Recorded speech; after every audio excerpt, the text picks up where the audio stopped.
Hello dear friends, it's been a little while since I did a little bit of napkin decoupage, and I was just trying to sort out some of my napkins the other day, and I realized I had quite a few of them where I had actually torn off pieces for other projects.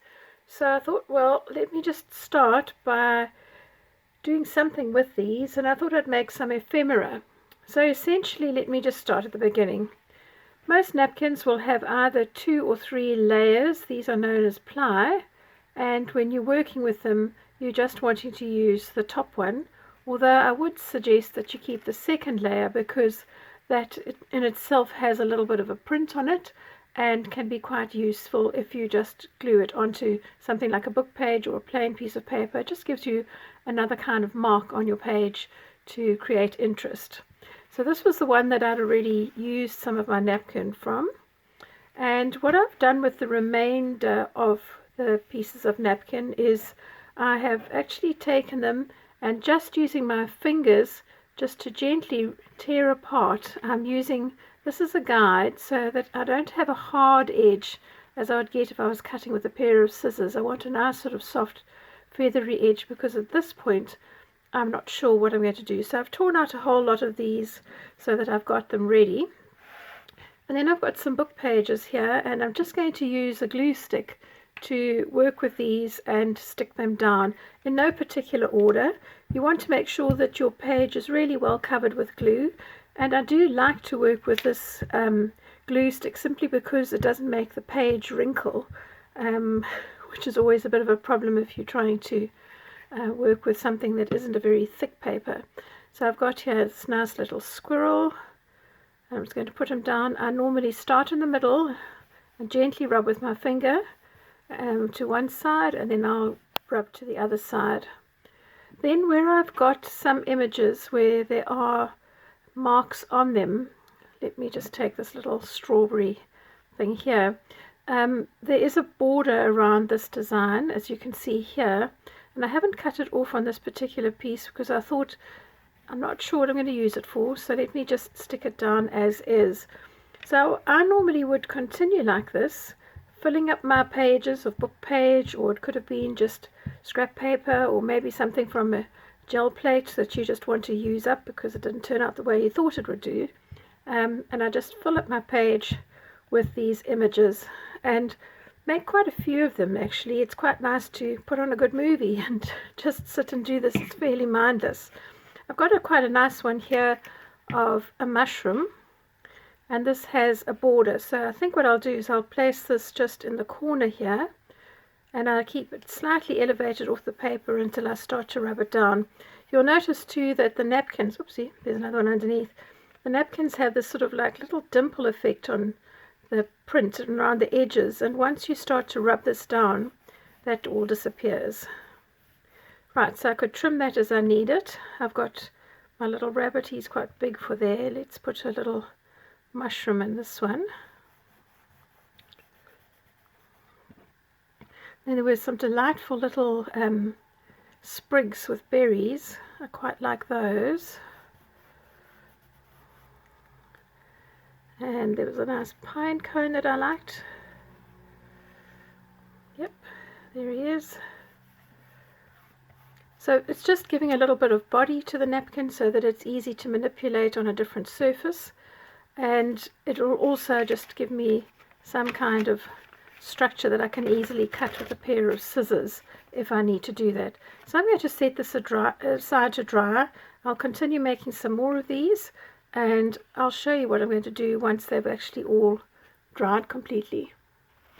Well, now that I have my pages that I've stuck my napkins down on, I'm going to be able to start to work with them.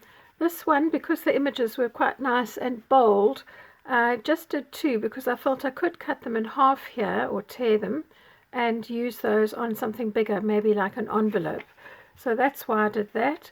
These just had lots of sort of little random images which I would probably cut up at some point, and this one I felt I could also just tear that off and then just cut those little random images. So let me set those aside. These are some of the other ones that I've done.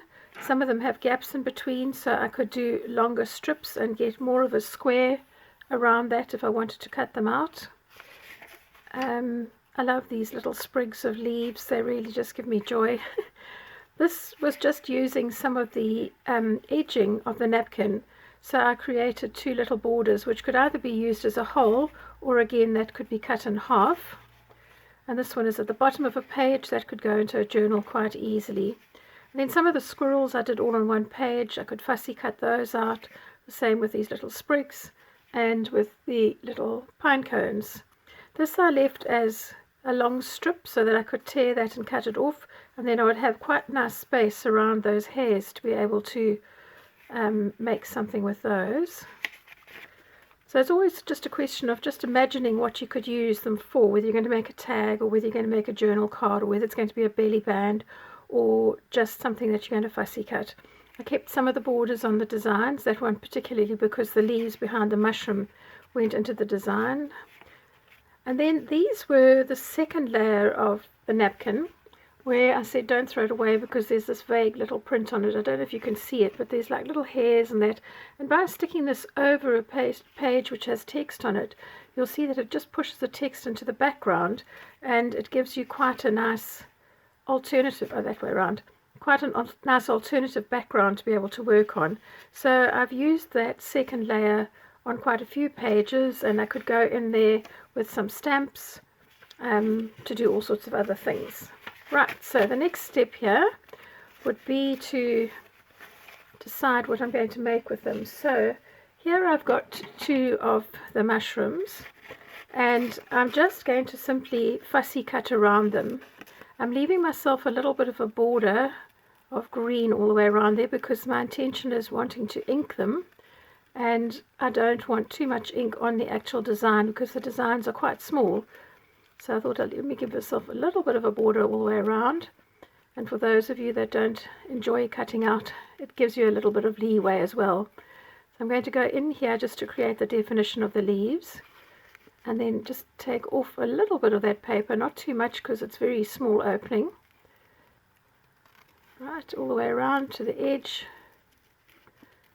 And this is really, I normally just would put a movie on and just sit and stick these things while I'm watching a movie, and then you don't really notice the time. And I like to mass make things, so I will do several different designs, and then it means that you've got quite a lot of things ready to be made into ephemera once you've got things like napkins stuck onto a base layer. It's very easy to add that. So having cut out quite a lot of these little mushrooms, I would then build up a stash, and then I'd maybe cut out some of these those mushrooms, and this is a fungus. Now I quite like the fact that this page was more or less blank, as was that. This actually was on one page, and that there is already a little bit of a text there, so I'm going to leave that. This one I think I'll trim around the edge of this border and maybe just give it some kind of a slightly more organic feel.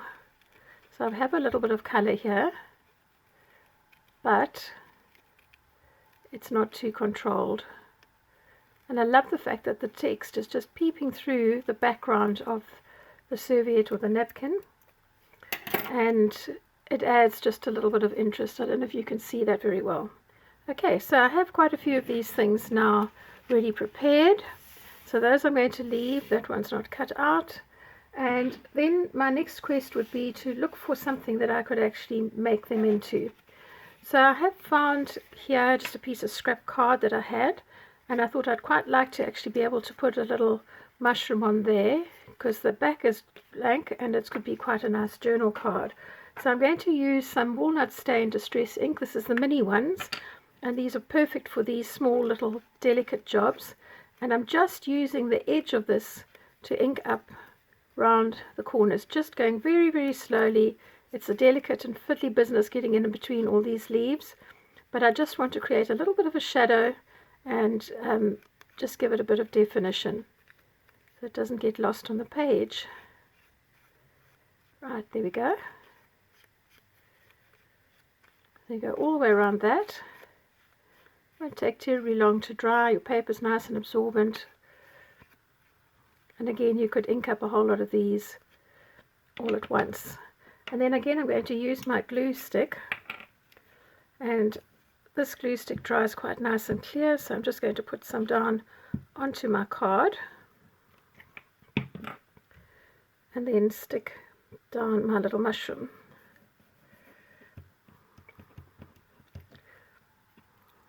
If you have any areas that don't have any glue, it's quite easy. You can just go back into that. Then I'm going to ink up the edge of this card as well, just to tie it all together. And I normally just swipe along the sides like this. And you'll see quite nicely how that's defining the border and tying it in, as opposed to that side, which is still quite light. And because I'm not too sure what I'm going to use this for, I'm going to leave it as is in my box of ephemera, so that I have something that I could work on. I would probably go in with some stamps, who knows. So I also have quite a few pieces of offcuts of magazines. I think this is from a Daphne's Diary, and they often have beautiful, beautiful colors. Sorry, I'm just trying to straighten this up a bit.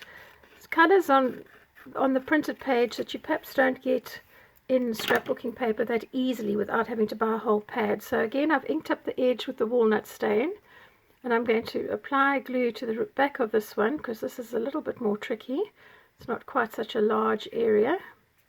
And then again, I'm just sticking it onto a surface so that I have something I can work with at a later stage. All right, love that. Okay, I love the little berries here, the little raspberries. For the first year this year, I grew raspberries at work. A friend of mine gave me, I think it was 6 canes, and we planted those year one, and I must say we've had a huge number of raspberries, which were totally delicious. So I'm very grateful for that. But they are just such nice little fruits, a little pop of color if you're working with something. And this was just the edge of a page where I had this sort of, it's a slightly mottled paper, and I just liked the fact that it was pretty neutral, could be used for almost any kind of a journal that you're using, just as a little thing to go inside. And I'll just ink that up, so I could then use that sort of over the top of a page. I could make it smaller if I wanted into a little tab. I could kind of use it as a small belly band for something. The possibilities are endless. I have another strip of that same card, and I'm going to do a similar thing with this leaf, which again I've also inked around the edges. There we go, like that. Could have placed it a bit better, couldn't I? Seem to have gone off the edge here. Let's just redo that before it dries. There we go. So there's another little belly band of some sort. I have a small piece of this lovely printed cardstock that I had, and I'm just putting on here a little flower. Very neutral, but nevertheless little things that you can add to your stash. Some more of these lovely berries, going again onto some of this scrapbooking card, and these were all just little things that were lying around doing nothing. So I'm very pleased to have found that they work so well with this particular napkin. If you live in the UK and you do enjoy working with napkins, I will tell you about a place where you can buy single napkins. I don't get paid to advertise them, but it just is a wonderful resource. It's called the Napkin Shop, and they are fairly inexpensive, and you can simply order and they will send you a whole selection of different ones of your choice. Right, so that's another little berry. Now I had a bit of this magazine paper, again with some printed design, and I'm going to take that same design that I've already inked up around the edges, and I'm going to put it just on a color background, and it's quite interesting to see the contrast. Whoopsie, getting stuck here. Right, so let's get this stuck on.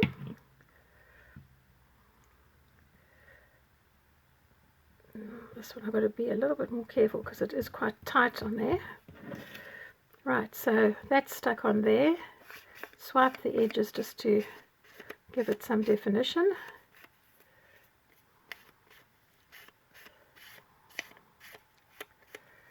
Okay, and then the last one I'm going to show you would be again a piece of scrapbooking card that I could actually use for journaling of some sort. And I'm going to stick down one of these lovely mushrooms. I love the colours on them. The woodlands here are so different to the forests that I grew up with in South Africa. We had pine forests and we had lots of mushrooms, big pine ones, which were delicious to eat. And as children we used to go up into the forests and play all day quite safely, which is sad because we couldn't do that now. But there were monkey ropes there and we used to love to swing over the rivers on the monkey ropes. So again, I'm just going to ink up the edges of this lovely scrapbooking card like that. And let me show you the contrast by just using different color backgrounds. So that, for instance, is the same picture with different color backgrounds. That's the same image with different color backgrounds. We have some nice berries. We haven't done anything with the mushroom, but that doesn't matter. We've done the leaves. So just to give you a few little ideas, I'll continue playing around with that and I'll show you the finished product soon. Well, here are some of the finished items that I've made just using this one serviette or napkin. And I've left myself a couple of options. So my initial process was just sticking down portions of the napkin onto a page so that I could fussy cut those or tear them out. I did use some of the borders to detail around the corner of the pages, which I could either use as a whole insert, or if I was making a little journal I could fold that in half, or I could tear it in half. So I've left that as options. And then with the second layer of the napkin, I've just stuck that down because that just now has the text with a little shadow of a print on. That will give me something that I can work on for future projects. Then with most of the different pictures, I have left some of them onto the book page because I don't know what I want to do with them. Some are fussy cut, and then some of them I've actually made into various items. So I've got two little journal cards which I could use. I could pop these into a tuck spot quite easily. Here again I've got some of these hairs, fussy cut, some bigger sections than others because I don't know how I want to actually use them. And then I have moved on from that and made a few cute little things. So I've just had some strips of paper. This was just the edge of a page from Daphne's diary, and I've stuck these down. I thought these could be quite fun little tabs. I am busy with a garden journal, so those would tie in nicely. I've got a few little journal cards here that I've done with these lovely mushrooms or seps. Different backgrounds so that they'd be suited for different projects. There were a few of these little berries which I kept on a long strip because I felt I could either cut those separately or use it as a long border. And then I have made a couple of little sort of beginnings of book covers, for want of a better word, where I fussy cut the images out and stuck them on other pages. So I would be able to use these excuse me, in any which way I wanted to. And then I have a few that I have just stuck on one piece of backing paper without anything else, just for options. These little mushrooms had the corner of the border, so I've just inked around the edge of the page, including the book page, just to give me a nice background.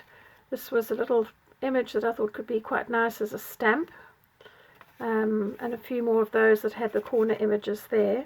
And I've made a few little tags, just using a very light background page just so that it has a slightly different theme and I can use it for a different surface.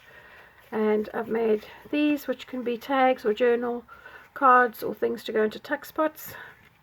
And then I just wanted to show you this. So for those of you that don't have a lot of materials, this is just a piece of magazine paper which had a printed design. This is another piece of magazine paper which I'm going to ultimately glue onto that just to create a different image. And there's my little napkin which I'll glue on there. So without having to buy a whole lot of papers, you could actually create something really nice. And then look out for things that you might find in magazines. So I found a page of postage stamp blanks in a Daphne's diary from a while ago. I can't remember which issue. And I have used some of these to create little focal points that I could use in a project. All I did was ink around those edges. So I hope this inspires you, and just so that you can see that with one napkin you can get a lot of ephemera. This I just used a tea bag which I opened out behind to create that little one. So happy days and happy crafting. Thanks for joining me, and if you've enjoyed this video, please give me a thumbs up, subscribe to my channel, and hit the notification buttons for future videos. Bye for now.